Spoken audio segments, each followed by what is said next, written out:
میرے بھائیوں اور دوستوں، اب ہم باضابطہ طور پہ خطاب سنیں گے اور بلا تمہید اور بلا تاخیر خطیب اول اور اسی طرح سے آج کے اجلاس کے جو پہلے خطیب ہوں فضیلت الشیخ مولانا فاروق عمری حفظہ اللہ ہمارے درمیان موجود ہیں۔ آپ سے بڑے ہی التماس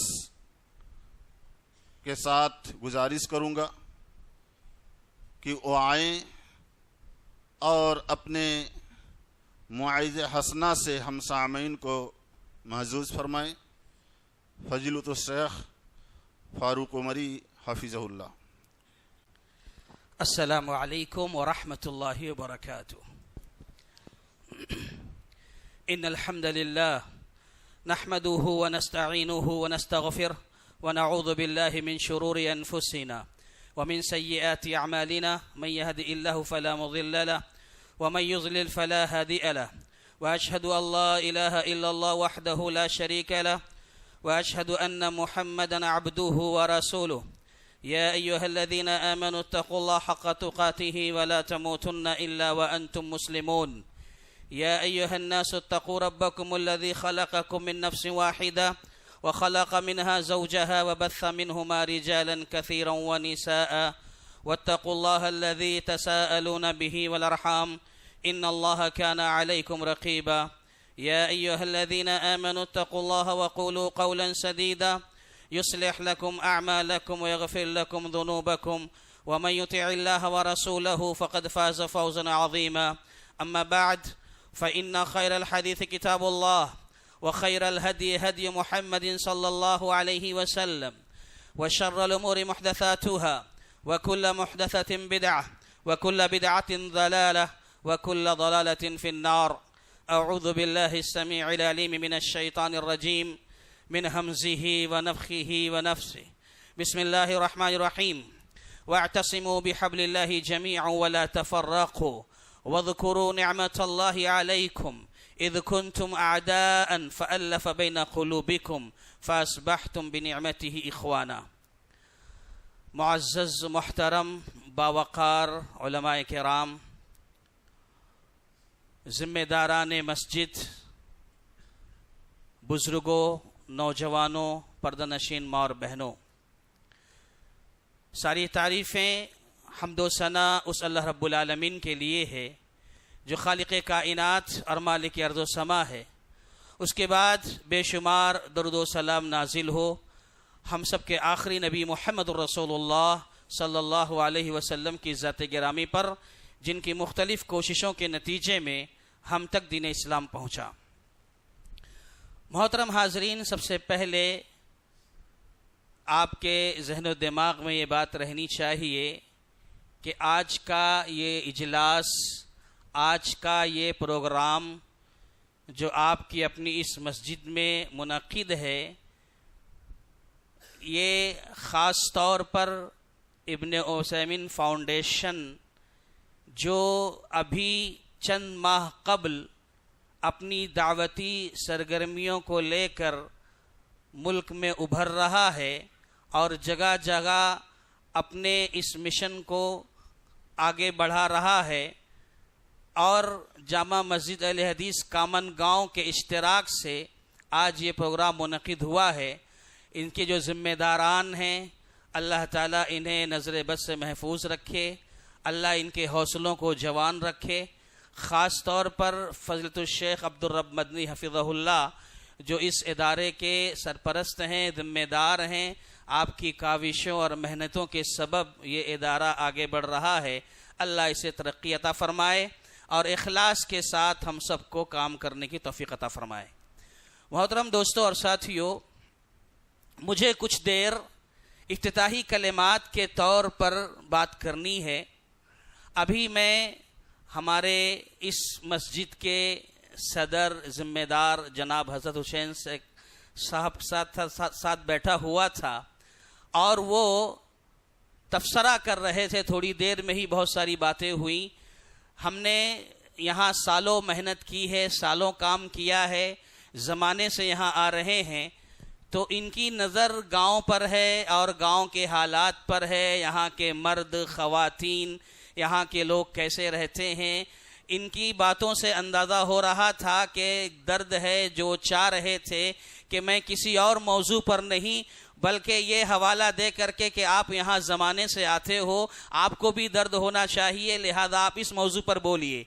تو مجھے انہوں نے ایک پیغام پہ دینے کے لیے آپ سے کہا ہے، میں انشاءاللہ وہی کچھ باتیں صرف گاؤں والوں کے لیے نہیں ہوں گی یہ، بلکہ یہ ایسی بات ہے جو آپ نے کہی ہے، یہ صرف گاؤں کا مسئلہ نہیں بلکہ ہم جو علماء کرام یہاں بیٹھے ہیں اتفاق کریں گے، دورے کرتے ہیں تو ہر جگہ یہ مسئلہ نظر آتا ہے، آپسی اختلاف کا، آپسی رنجشوں کا اور خلفشار کا، بات بات پر الجھنے کا، لڑنے کا، ایک دوسرے کی غیبت کرنے کا، بدگمانی کا، برائی کا، اور اتنا حد تک معاملہ آگے بڑھ جاتا ہے کہ مسجدوں سے بھی دور ہو جاتے ہیں۔ انہی ساری چیزوں کو سامنے رکھ کر کے مجھے آج تھوڑی دیر آپسی محبت کے حوالے سے بات کرنی ہے۔ اللہ جزائے خیر دے ہمارے حضرت بھائی کو کہ انہوں نے میرے ذہن میں بات ڈالی، اور میں اس حوالے سے آپ کے سامنے کچھ بات کرنے جا رہا ہوں۔ اللہ تبارک و تعالی ہم اور آپ کو کہنے اور سننے کے ساتھ ساتھ عمل کی توفیق عطا فرمائے۔ محترم ساتھیوں، اس بات کو ہم جانتے ہیں کہ یہ دنیا جب جب جنگل بنی ہے اور اس دنیا کے اندر رہنے والا انسان درندہ صفت انسان بنا ہے، یعنی وہ آپس میں ٹکراتا ہے، لڑتا ہے، جھگڑتا ہے، بات بات میں الجھتا ہے، تو ایسے لوگوں کی ہدایت کے لیے، رہنمائی کے لیے اللہ تبارک و تعالی نے انبیاء کرام کا سلسلہ جاری فرمایا، اور اس سلسلے کی آخری کڑی پیارے نبی محمد الرسول اللہ صلی اللہ علیہ وسلم رہے۔ ہم جانتے ہیں اس بات کو کہ جب اللہ کے نبی صلی اللہ علیہ وسلم مبعوث ہوئے تھے، آپ کو اللہ تبارک و تعالی نے بھیجا تھا، تو جہاں آپ کی یہ ذمہ داری تھی کہ دنیا والوں کے دلوں سے شرک کو نکالا جائے، شرک کا خاتمہ کیا جائے، توحید کو ان کے دلوں میں بسایا جائے، وہیں پر پیارے نبی صلی اللہ علیہ وسلم نے دنیا جہان کے جو مسائل تھے، اختلافات تھے، سب کو ہٹا کر کے لوگوں کے دلوں میں محبتوں کو پیدا کرنے کی کوشش کی۔ آپ جانتے ہیں اللہ کے نبی صلی اللہ علیہ وسلم جب مبعوث ہوئے تھے تو جہاں شرک تھا، کفر تھا، وہیں پر آپسی اناد بھی تھا، رنجشیں بھی تھی، حسد بھی تھا، کینہ کپٹ بھی تھا، اور معمولی باتوں پر لوگ لڑا کرتے تھے، یہاں تک کہ کسی کی بکری کسی کے کھیت میں اگر چلی جاتی تو یہی سبب بن جاتا، اور اس کی بنیاد پر سالہ سال، برسہ برس بس وہ لڑتے رہتے، جھگڑتے رہتے، ایک دوسرے کو کاٹتے رہتے، خاندان کا خاندان، گاؤں کا گاؤں، قبیلے کا قبیلہ تباہ ہوتا رہتا تھا۔ اس طرح کی حالت تھی اس وقت جب پیارے نبی محمد الرسول اللہ صلی اللہ علیہ وسلم کی بعثت ہوئی۔ اللہ تبارک و تعالی فرماتا ہے اسی طرف اشارہ کر کے، وَاعْتَصِمُوا بِحَبْلِ اللَّهِ جَمِيعًا وَلَا تَفَرَّقُوا وَاذْكُرُوا نِعْمَةَ اللَّهِ عَلَيْكُمْ إِذْ كُنْتُمْ أَعْدَاءً فَأَلَّفَ بَيْنَ قُلُوبِكُمْ فَأَصْبَحْتُمْ بِنِعْمَتِهِ إِخْوَانًا، کہ لوگوں یاد کرو اس وقت کو جب تم آپس میں ایک دوسرے کے دشمن تھے، لڑا کرتے تھے، عداوت تھی، نفرتیں تھیں، لیکن اللہ تبارک و تعالی کا تم پر یہ انعام ہوا، یہ احسان ہوا، یہ کرم ہوا کہ اس نے تمہیں آپس میں بھائی بھائی بنا دیا، تمہارے دلوں کو آپس میں جوڑ دیا، ایک دوسرے کے تم بھائی بن گئے۔ تو میرے بھائیوں، پیارے نبی محمد الرسول اللہ صلی اللہ علیہ وسلم کی بعثت کا ایک مقصد یہ بھی رہا ہے کہ ہمارے ٹوٹے ہوئے دلوں کو جوڑا جائے، رنجشوں کو ختم کیا جائے، عداوتوں دشمنیوں کو کنارے کیا جائے، محبتوں کا، الفتوں کا، شفقتوں کا، نرمی کا، پیار کا، میا کا ماحول بنایا جائے، اور یہی مزاج ہمیں اسلام دیتا ہے۔ لیکن معاف کیجئے، آج ہم مسلمان اس دنیا کی ترقی میں، اس دنیا کے دور حاضر میں، چمک دمک میں ایسے کھو گئے, ایسے مست ہو گئے کہ اب آپس میں ایک دوسرے کا احترام ختم ہو گیا, ایک دوسرے کی عزت ختم ہو گئی. معمولی بات پر بس میں تجھ سے بات نہیں کروں گا, تم مجھ سے بات مت کر, یہ گھر اس گھر کے لوگ اس گھر نہیں جائیں گے, اس گھر کے لوگ اس گھر نہیں جائیں گے. اختلافات ایسے ہو گئے کہ ایسا لگتا ہے کہ یہ اختلافات اب جیسے میراث تقسیم ہوتی ہے ویسے ہی یہ اختلافات تقسیم ہو رہے ہیں. خاندان, میرا باپ فلاں کے گھر نہیں جانتا تھا, میرا باپ فلاں سے اختلاف کرتا تھا, میں کیوں جاؤں, میں کیوں, یہ ساری چیزیں آج ہمارے سماج و معاشرے میں پائی جاتی ہیں. اللہ ہماری حفاظت فرمائے. لیکن ایک مومن, ایک مسلمان کی شان اس کی یہ ہوتی ہے کہ وہ آپس میں محبت کے ساتھ, نرمی کے ساتھ رہا کرتے ہیں. پیارے نبی صلی اللہ علیہ وسلم نے مومنوں کی دیکھو مثال دیتے فرمایا, مثل المؤمنین فی توادہم وتراحمہم وتعاطفہم کمثل الجسد اذا اشتکى منہ عضو تداعى لہ سائر الجسد بالسہر والحمى, کہ مومنوں کی مثال آپس میں محبت کی, لطف کرم کی, عنایت کی ایسی ہے جیسے ایک جسم ہے. اگر جسم کے کسی ایک حصے میں کوئی تکلیف پہنچ جاتی ہے, کہیں کوئی درد اٹھا ہے, کوئی زخم لگتا ہے جسم میں, تو اس درد کو پورا جسم محسوس کرتا ہے. یہ پیغام ہے نبی کا, اے لوگو, اگر تمہارے گاؤں میں, تمہارے محلے میں, تمہارے قبیلے میں, تمہاری گلی میں کسی بھی مسلمان کو اگر کوئی تکلیف پہنچ جائے تو سارے مسلمانوں کو اس تکلیف کو محسوس کرنا چاہیے, اس کی اس پریشانی کو دور کرنے کی بھرپور کوششیں کرنی چاہیے. یہ پیارے نبی محمد الرسول اللہ صلی اللہ علیہ وسلم کا پیغام ہے, یہ نصیحت ہے, یہ سبق ہے. اللہ ہمیں اس پر عمل کرنے کی توفیق عطا فرمائے.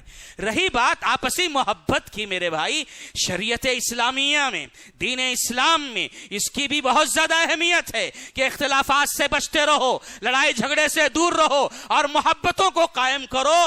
ایسے جو محبت قائم کرنے والے ہوتے ہیں ان کی کیا عظمت ہے, کیا مرتبہ ہے, کیا خوبی ہے, کتنی اہمیت ہے اسلام میں. میں 2 حدیثیں آپ کے سامنے پیش کروں گا.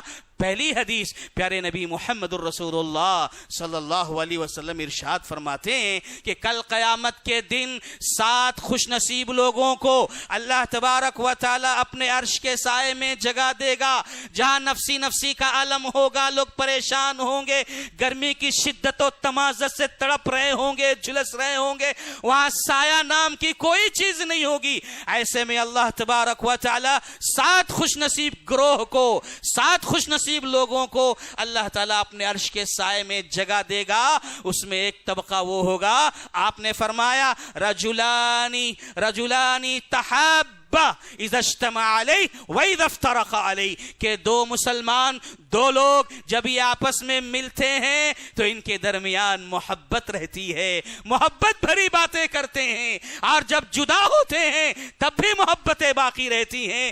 ایسے لوگوں کو اللہ تبارک و تعالی کل قیامت کے دن اپنے عرش کے سائے میں جگہ دے گا. میرے بھائی دیکھو کتنی بڑی بات ہے, اللہ تعالیٰ اپنے عرش کے سائے میں جگہ دے گا. اور ایک حدیث پیارے نبی محمد الرسول اللہ صلی اللہ علیہ وسلم نے ارشاد فرمایا, 3 من کن فیہ وجد بہن حلاوت الایمان, کہ 3 چیزیں ایسی ہیں کہ جو کسی کے اندر داخل ہو جائیں, وہ 3 چیزوں کو جو پالے تو سمجھ لو وہ ایمان کا مزہ پا لیا. ایمان کی چاشنی کسے کہتے ہیں اسے محسوس ہوگی. ایمان کی مٹھاس, ایمان کی لذت کس چیز کا نام ہے, اگر وہ 3 چیزیں پا لیا تو سمجھ لو وہ مٹھاس پا لیا. اس میں سے ایک چیز یہی ہے کہ ایک مسلمان دوسرے مسلمان کے ساتھ اللہ کے لیے مل کر رہے, محبت سے رہے, شفقت سے رہے. اگر ایسا رہے گا سبحان اللہ تو اسے پتا چلے گا ایمان کس چیز کا نام ہے,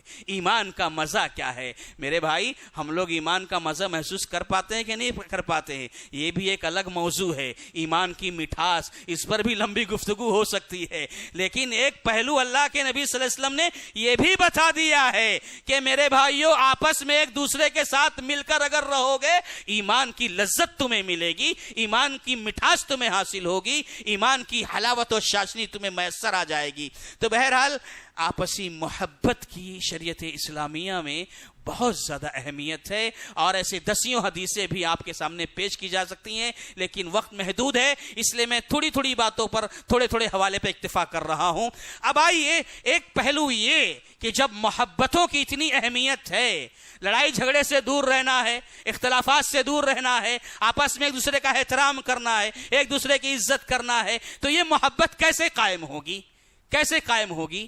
میں وہاں آنے سے پہلے ایک اور بات بتا دوں میرے بھائیوں، دیکھو اللہ تبارک و تعالی اس دنیا کو جو بنایا ہے نا، ہمارے اور آپ کے لیے امتحان بنایا ہے۔ یہ دنیا آزمائش کی جگہ ہے، امتحان کی جگہ ہے۔ اللہ تعالیٰ مختلف طریقوں سے ہمیں اور آپ کو آزماتا ہے، اور اللہ کے آزمانے کا ایک انوکھا طریقہ جانتے ہیں کیا ہے؟ وہ یہ ہے کہ میرے ذریعے آپ کو آزمائے گا، آپ کے ذریعے مجھے آزمائے گا۔ میں آپ کے خلاف بات کروں گا، آپ پر تبصرے کروں گا، آپ پر تنقیدیں کروں گا۔ آپ کیا کرو گے؟ آپ میرے خلاف بات کرو گے، میرے خلاف تبصرے کرو گے، میں کیا کروں گا؟ اللہ تعالیٰ فرماتا ہے وَجَعَلْنَا بَعْضَكُمْ لِبَعْضٍ فِتْنَةً أَتَصْبِرُونَ، کہ ہم نے تمہیں آپس میں ایک دوسرے کے لیے آزمائش بنایا ہے، امتحان بنایا ہے۔ ایک دوسرے کے لوگ بولتے رہیں گے، تبصرے کرتے رہیں گے، اللہ کہتا ہے اتصبرون، کیا تم برداشت کر لے جاؤ گے؟ کیا تم صبر کرو گے؟ یعنی ایک پہلی بات یہ، اگر ہم چاہتے ہیں کہ ہمارے سماج و معاشرے میں ہم اتحاد کے ساتھ رہیں، مل کر رہیں، محبت کے ساتھ رہیں، تو انسان ہے بھائی، ایک دوسرے کی باتوں سے کبھی تکلیف ہو سکتی ہے، برداشت کرو، برداشت کا مادہ پیدا کرو، برداشت کرو گے، صبر کرو گے، خود بخود جھگڑے ختم ہو جائیں گے۔ لیکن یہاں ایسا کہاں ہو رہا ہے؟ ہم ہر چیز کو اپنی ذات کا، اپنی انا کا، اپنی شخصیت کا مسئلہ بنا لیتے ہیں کہ میں کیسے پیچھے رہوں، اس نے مجھے کچھ بولا تو میں اپنی برتری ثابت کرنے کے لیے، انتقامی کارروائی کرنے کے لیے آگے بڑھتا ہوں، اور اس کا بہت سارا نقصان بھی اٹھاتا ہوں۔ یہ موضوع الگ ہے، لیکن بہرحال یہ بتانا چاہتا ہوں کہ یہ بھی ایک امتحان ہے ہمارا اور آپ کا، کہ ایک دوسرے کو برداشت کرتے ہیں کہ نہیں کرتے ہیں۔ آج دیکھو ہمارے گھرانے، ہمارے خاندان، اللہ اکبر، ساس بہو کو برداشت نہیں کرتی، بہو ساس کو برداشت نہیں کرتی، گھر گھر میں ایک فتنہ ہے، ایک انتشار ہے۔ کیوں؟ سبب کیا ہے؟ بلے اس نے اس کو ایسا بول دیا، اس نے اس کو ایسا بول دیا۔ بولتے رہتے ہیں، جہاں چار برتن ہوتے ہیں وہاں کھٹ پٹ ہوتی رہتی ہے، لیکن ایک دوسرے کو برداشت کرو، صبر کرو۔ برداشت کرو گے، گھر کا ماحول بھی اچھا رہے گا، سماج کا ماحول بھی اچھا رہے گا، معاشرہ بھی اچھا رہے گا، اور محبتیں آپس میں پیدا ہوتی رہیں گی۔ تو یہ ایک بنیادی بات تھی جو مجھے کہنی تھی، ایک دوسرے کو برداشت کرو، ایک دوسرے کو برداشت کرو۔ ہمارے ہاں یہ مزاج نہیں ہے، اللہ ہمیں اس کی توفیق عطا فرمائے۔ میں ہوں یا آپ ہوں، ہم لوگ برداشت نہیں کر پاتے ہیں، لیکن اللہ سے دعا کرو، اللہ ہمارا سماج، ہمارا معاشرہ بکھر رہا ہے، اللہ ٹوٹ رہا ہے، اللہ انتشار کا شکار ہے، اللہ آپس میں رہنے والے لوگ دکھ درد کو بانٹ نہیں پا رہے ہیں۔ اللہ ہماری اصلاح فرما دے، اللہ ہمیں توفیق دے دے کہ ہم ایک دوسرے کو برداشت کرنے والے بن جائیں۔ یہ بہت بڑی چیز ہے، یہ بنیادی چیز ہے۔ اگر چاہتے ہو کہ آپس میں محبتیں باقی رہیں تو واللہ ایک دوسرے کو برداشت کرنا پڑے گا، ورنہ نہیں برداشت کرنے کی عادت ڈالو گے، انتشار بڑھتا چلا جائے گا۔ اور یہ محبت باقی رکھنے کے لیے یا محبتوں کو پیدا کرنے کے لیے کیا کرنا چاہیے؟ کئی فارمولے پیارے نبی محمد الرسول اللہ صلی اللہ علیہ وسلم نے بیان فرمائے ہیں۔ ایک فارمولا آپ نے بیان فرمایا، صحابہ کرام بیٹھے ہوئے تھے، آپ نے فرمایا لا تدخلوا الجنت حتى تؤمنوا ولا تؤمنوا حتى تحابوا، کہ تم سب جنت میں اس وقت نہیں جا سکتے، اس وقت تک نہیں جا سکتے جب تک کہ تم کامل مومن نہ بن جاؤ، اور تم کامل مومن اس وقت تک نہیں بن سکتے ہو، کامل مومن اس وقت تک نہیں بن سکتے ہو، یاد رکھنا۔ وَلَا تُؤْمِنُوا، تم کامل مومن اس وقت تک نہیں بن سکتے، حَتَّى تَحَابُّوا، یہاں تک کہ تم آپس میں ایک دوسرے سے محبت کرنے والے نہ بن جاؤ۔ اللہ اکبر، جب تک ایک دوسرے سے محبت کرنے والے نہیں بنو گے، کامل مومن نہیں بن سکتے۔ آپ نے فرمایا آگے اولا ادلکم علی شیء اذا فعلتموه تحاببتم، اے میرے صحابہ کیا تمہیں میں ایسی بات نہ بتاؤں کہ جب تم اسے کرنے لگو گے تو تمہارے درمیان محبت پیدا ہونے لگے گی؟ صحابہ نے کہا کیوں نہیں اللہ کے نبی بتائیے صلی اللہ علیہ وسلم. آپ نے کہا افشوا السلام بینکم، اپنے درمیان سلام کو عام کرو، سلام کو رواج دو. چھوٹی سی بات ہے لیکن بہت بڑی بات ہے. جب ملاقات کرو السلام علیکم ورحمۃ اللہ، السلام علیکم ورحمۃ اللہ، ایک ماحول بناؤ سلام کا، سلام کرتے رہو.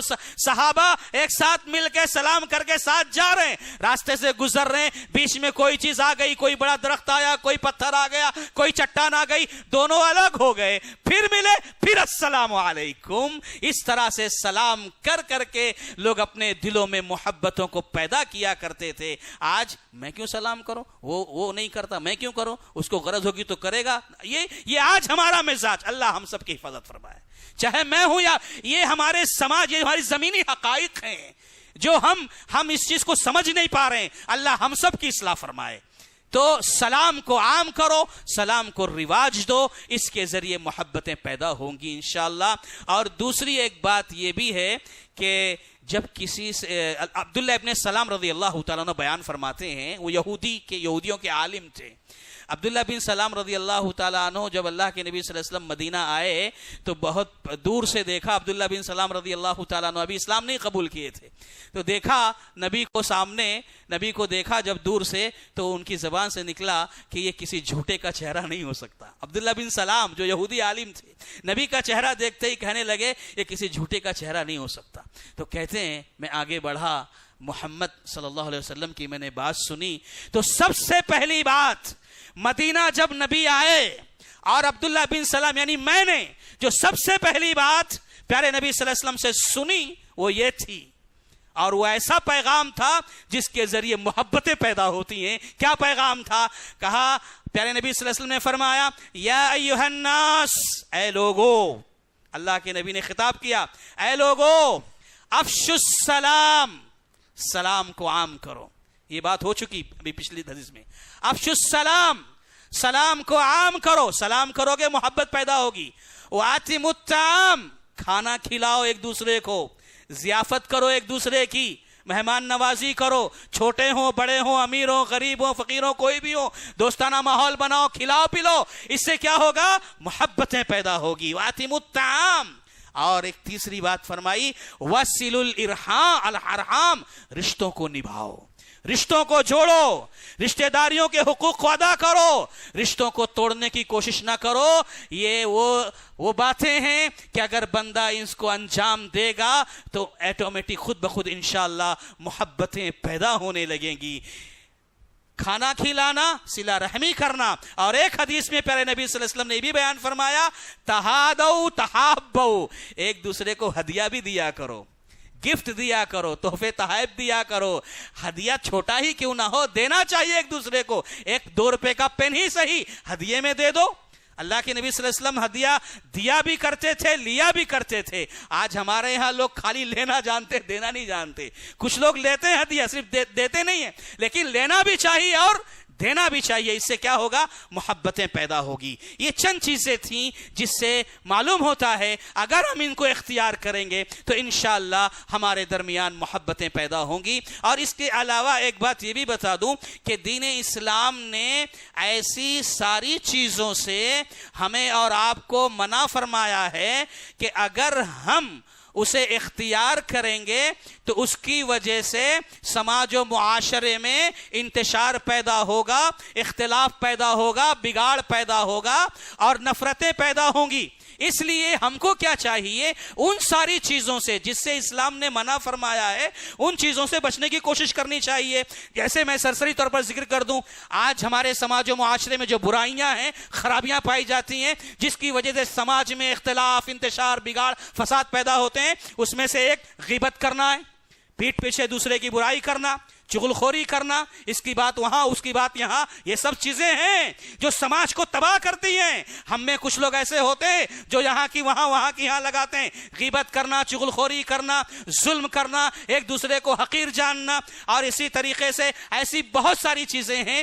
بدگمانی کرنا کہ یہ فلاں میرے تعلق سے ایسا بولتا ہوگا. یہ ایسی چیزیں ہیں جو سماج و معاشرے میں اختلاف پیدا کرتی ہیں اور پھر لوگ ایک دوسرے سے دور ہوتے ہیں. میرے بھائی ایک آخری بات بتا کے بات ختم کر رہا ہوں. دیکھو اختلاف ہوگا، مزاج الگ الگ ہیں، مزاج الگ الگ انسان کے اللہ نے بنائے ہیں. مجھ سے آپ کو اختلاف ہوگا، آپ کو مجھ سے اختلاف ہوگا، لیکن یہ اختلاف دلائل کی بنیاد پر، اپنی اپنی رائے کی بنیاد پر صرف اختلاف کی حد تک رہے.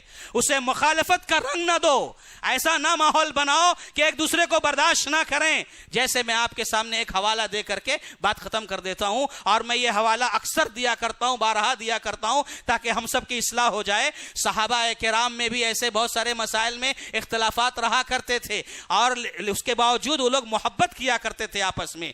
اختلاف ہو سکتا ہے لیکن محبت باقی رہنی چاہیے، احترام باقی رہنا چاہیے ایک دوسرے کا. زید ابن ثابت رضی اللہ تعالیٰ عنہ صحابہ کرام میں کبار علماء میں سے ہیں، اور دوسری طرف عبداللہ ابن عباس رضی اللہ تعالیٰ عنہ یہ نبی صلی اللہ علیہ وسلم کے خاندان کے ہیں، آل بیت میں سے ہیں یہ، اور ان کے حق میں اللہ کے نبی صلی اللہ علیہ وسلم نے دعا کی تھی اللہ ان کو قرآن کا علم دے، دین کی سمجھ دے. یہی عبداللہ ابن عباس نبی کے خاندان آل بیت میں سے ہیں، اور دوسری طرف زید ابن ثابت رضی اللہ تعالیٰ عنہ صحابہ میں کبار علماء میں سے ہیں.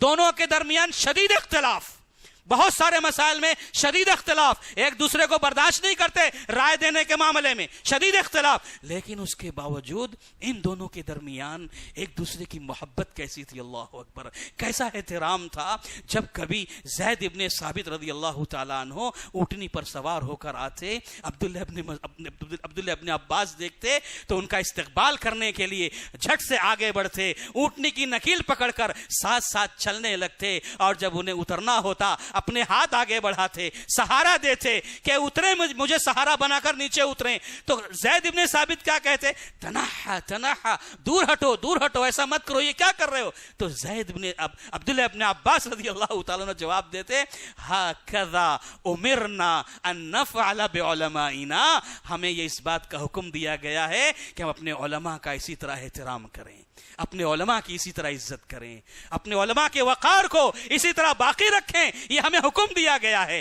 اور اسی کے بالمقابل اس کا الٹا، جب کبھی عبداللہ ابن عباس آتے بالکل ویسا ہی زید ابن ثابت کرتے، آگے بڑھتے، نکیل پکڑ کے چلنے لگتے، ہاتھ آگے بڑھاتے، وہ بھی کہتے دور ہٹو دور ہٹو. پھر یہ کیا جواب دیتے؟ یہ جواب دیتے، ہاکذا امرنا ان نفعل باہل بیت نبینا صلی اللہ علیہ وسلم، ہمیں اس بات کا حکم دیا گیا ہے کہ نبی صلی اللہ علیہ وسلم کے خاندان والوں کی اسی طرح عزت کیا کریں. تو میرے بھائیوں، کہنے کا مطلب یہ ہے کہ سماج و معاشرے میں جہاں ہم ایک دوسرے کے ساتھ رہتے ہیں، یقیناً کچھ نہ کچھ ناچاکیاں، کچھ نہ کچھ باتیں ہو سکتی ہیں. ایک دوسرے کو برداشت کرو، ایک دوسرے کا احترام کرو، انشاءاللہ ماحول خوشگوار ہوگا اور ایک پاکیزہ معاشرے میں ہمارا آپ انشاءاللہ زندگی گزاریں گے. ایک اور بات جو حضرت بھائی کی طرف سے مجھے کہنی تھی وہ یہ ہے کہ یہاں پر سالوں سے خواتین کے لیے، خواتین اسلام کے لیے دینی تعلیم و تربیت کے حوالے سے ہر ممکن کوشش کی گئی. خواتین کو بس یہاں آنا ہے مسجد میں، اور ان کے تعلیم و تعلم کا جو وقت متعین ہے وہ آئیں، اپنی کلاس اٹینڈ کریں، دین سیکھیں. یہ یہاں کے ذمہ داران نے پوری طرح سے سب کو فری یہ موقع فراہم کیا تھا، اور الحمدللہ پچھلے کچھ سالوں تک خواتین کی ایک بڑی جماعت، کامن گاؤں کی خواتین کی ایک بڑی جماعت نے بھرپور فائدہ اٹھایا. لیکن ابھی حضرت بھائی کہتے کہتے دکھ کا اظہار کر رہے تھے کہ سلسلہ رک گیا، چند خواتین ہی ہیں جو ابھی جڑی ہوئی ہیں. تو میں ذمہ داران کی طرف سے، چونکہ ہمارا یہاں آنا جانا ہے، ہم لوگ آپ لوگوں سے جڑے ہوئے ہیں، شیخ عبدالرب مدی بھی یہاں آتے جاتے رہتے ہیں، تو ہماری یہ خواہش ہے کہ یہاں کی خواتین، یہاں کی عورتیں، سب سے گزارش ہے کہ جو ذمہ داران آپ کے لیے موقع فراہم کر رہے ہیں، آپ لوگ اس موقع سے بھرپور فائدہ اٹھائیے اور زیادہ سے زیادہ علم سے جڑیے، علماء سے جڑیے، علم حاصل کیجئے، انشاءاللہ خیر ہوگا. اللہ تعالیٰ سے میں دعا کرتا ہوں کہ اللہ تعالیٰ جو باتیں کتاب و سنت کی روشنی میں کہی گئی ہیں، اللہ تعالیٰ ہم سب کو اس پر عمل کرنے کی توفیق عطا فرما. اور مسجد کے جو ذمہ داران جو ایک اچھا جذبہ رکھتے ہیں، اللہ تعالیٰ ان کے جذبے کو قبول فرمائے اور ان کی نیک تمناؤں کو پوری فرمائے. اللہ تعالیٰ ہم سب کو عمل کی توفیق عطا فرمائے، دنیا میں جب تک رکھے عزت کے ساتھ رکھے، خاتمہ ہو تو ایمان بالخیر پر ہو. آمین. وآخر دعوانا ان الحمدللہ رب العالمین. السلام علیکم ورحمۃ اللہ وبرکاتہ.